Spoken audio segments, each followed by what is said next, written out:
Hello, I'm in my late 60s where these days I feel life is like a drama. I never was greedy, ever since I was young. I was satisfied with what was given to me, rather than struggling so hard.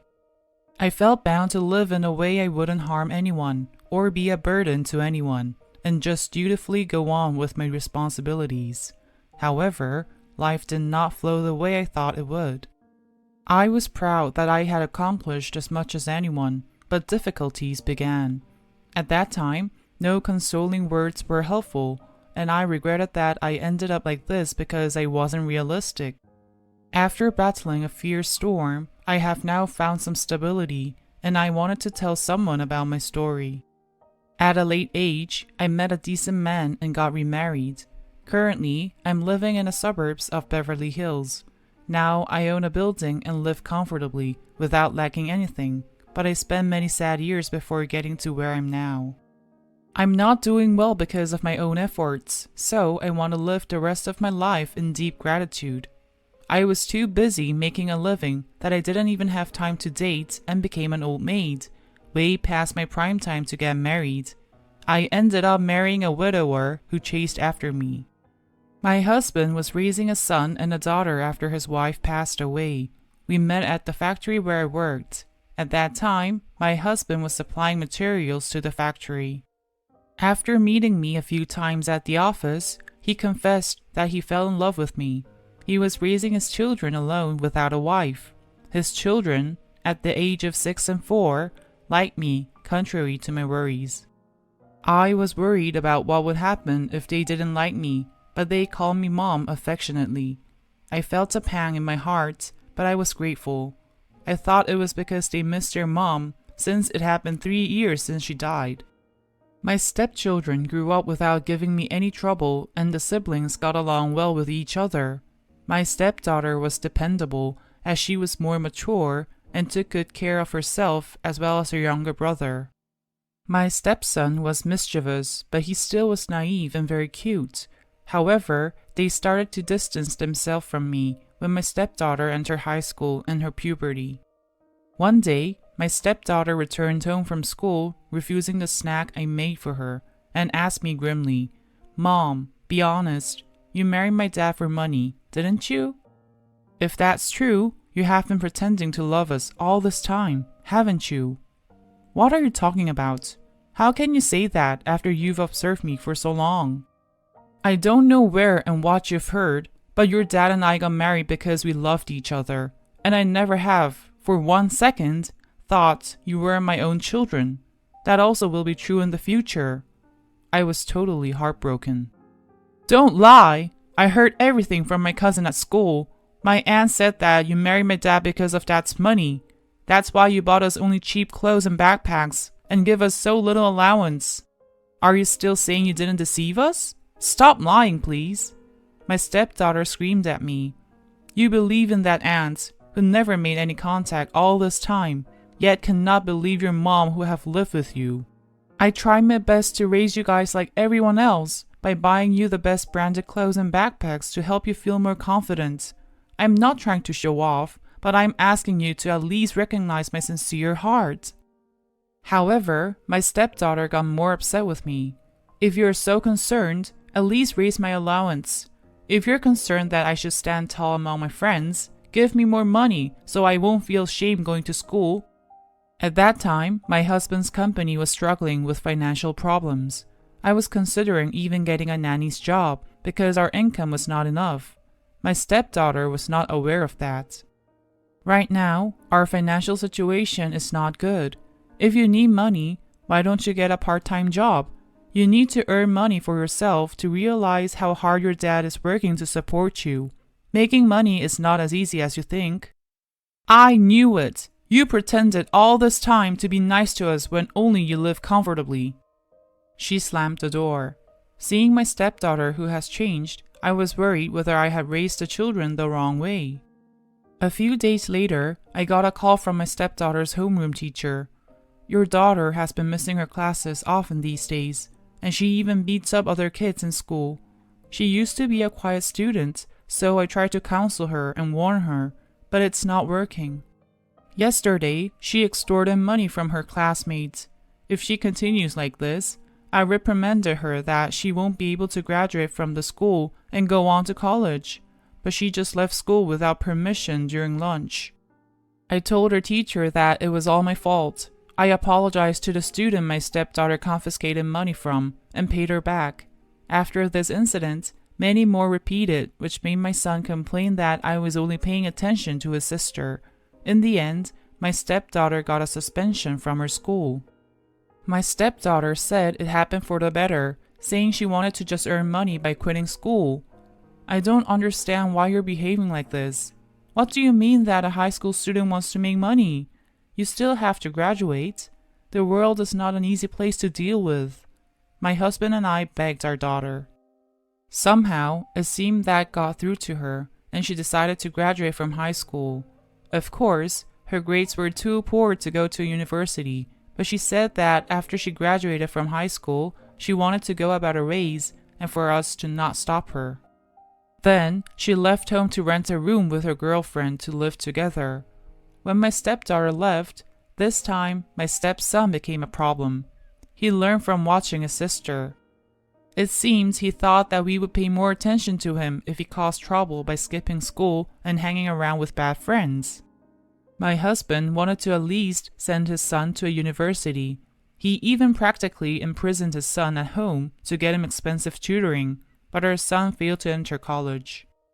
Even though I did not give birth to them, I raised them earnestly with all my heart, but when both failed to enter college, I was saddened. I felt sorry as if it was because of my lack of dedication. Both my husband and I were confident that we gave them everything like anybody else, but when both ended up like that, I could only sigh. Then, my stepson also declared that he wanted to become independent and started to roam outside. If the kids happened to come home and run into each other, the two would fight like cats and dogs. Hey, you said you were making money, but why are you always scheming ways to get money from home? You must be financially independent to call it a real independence. Sis, how dare you lecture me? How well are you doing? At least I didn't cause trouble like you when I was in school. You only were able to graduate because of mom and dad. Why do you mouth off always when you did nothing good? You also get money from home too, so why are you after me always? As I watched these kids fighting like that, my husband and I suffered in frustration. We were worried for them, whether we could see them or not. I often left the house to nurse my sick grandma, who was my father's aunt, trying to avoid my encounters with the kids as much as possible. Still, the thoughts of our children stayed with me. I felt like it was my fault that the kids turned out this way. I was sad that the kids who used to be angels started to go astray and waste their life like this.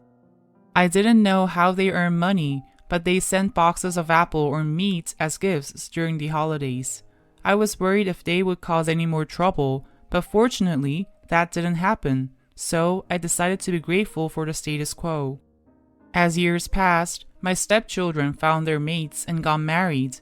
My stepdaughter had a baby not too long after she got married, and because it was our first grandchild, we were very happy. But it was tough when they got married.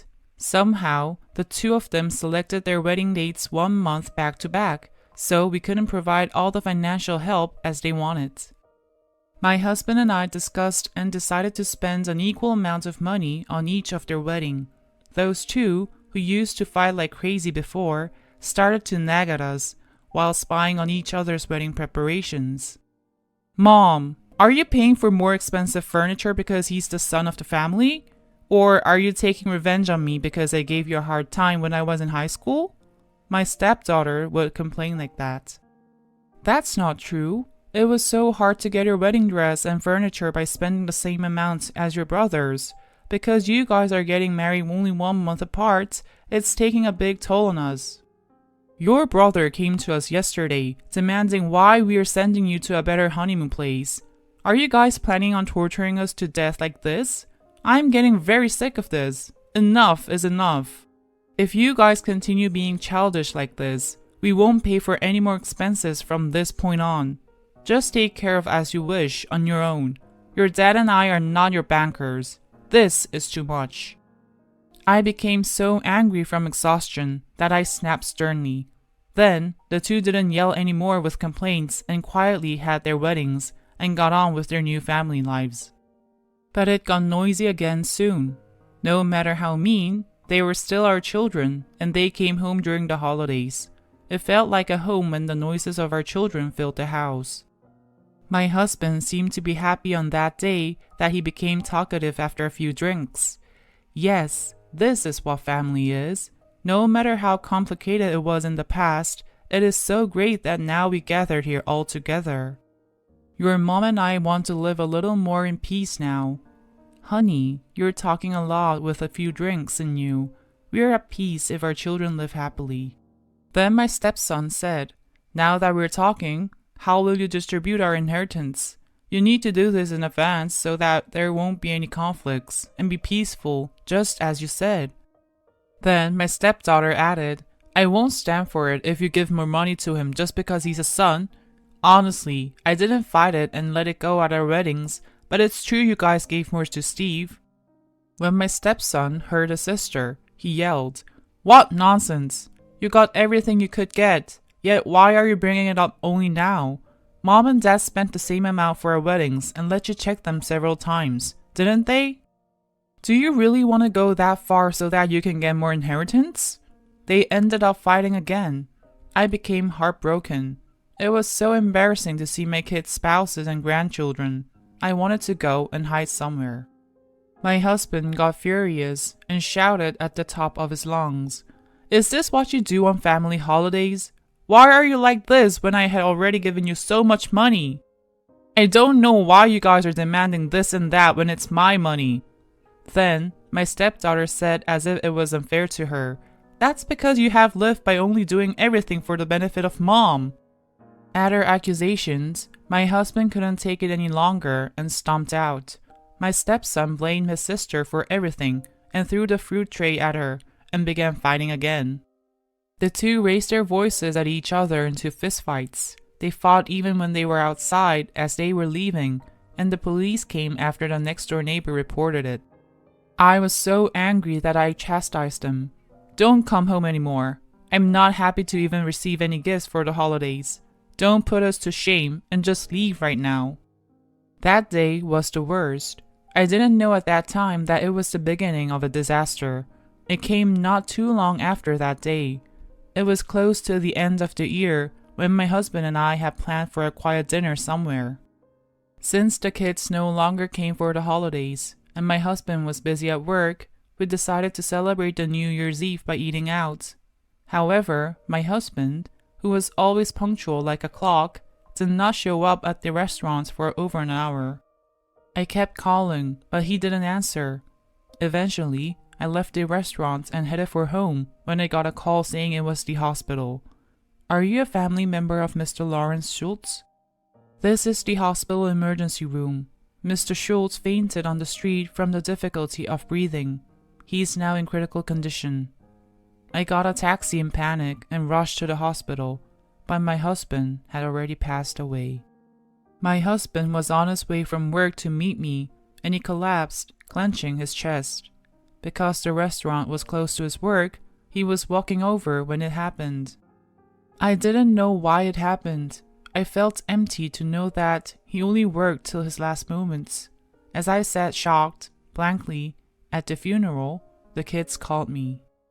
My stepdaughter put some documents in front of me and demanded, Since you live comfortably because of our dad, you shouldn't be selfish and get greedy on our dad's assets and just sign them over to us. If you don't, we won't let it go. Both my stepdaughter and stepson looked at me as if they would devour me. I could understand their behavior toward me, but they started fistfights, fighting over how they will divide up their father's assets when their father had just passed away. I wept, feeling so sorry for my husband, who didn't know his children were like this, yet who couldn't sleep, regretting his blowing his top at them. I'll do whatever you want. I'll do it all. So can't you just wait a few days? It's your father. Do you really need to behave this way on his last day? How could you behave like this when your father loved you so much? But my stepdaughter didn't bat an eye and snapped coolly, "You're the one who sucked blood off my father and drove a wedge between us to separate us." It was useless for me to say anything more. After a frantic funeral, I signed over my husband's assets as they wanted. I agreed that I would never be involved with the company also. I decided to live the rest of my life in the house that was filled with his memories. However, that didn't work out either. Through an attorney, the kids also decided to divide the proceeds of the house that was in my husband's title. It proceeded without any of my inputs, and I had to leave the house. At first, I stayed with my friends, but I couldn't continue to live that way. One night, I was looking for a place to stay, but fell asleep at a corner bench at a train station.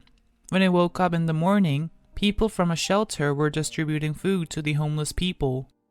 I also stood in line to receive some food when I heard that they were short of volunteers, so I volunteered to help with food distribution. "Grandma, you're very fast and work very well. When we come here next time, would you help us again?"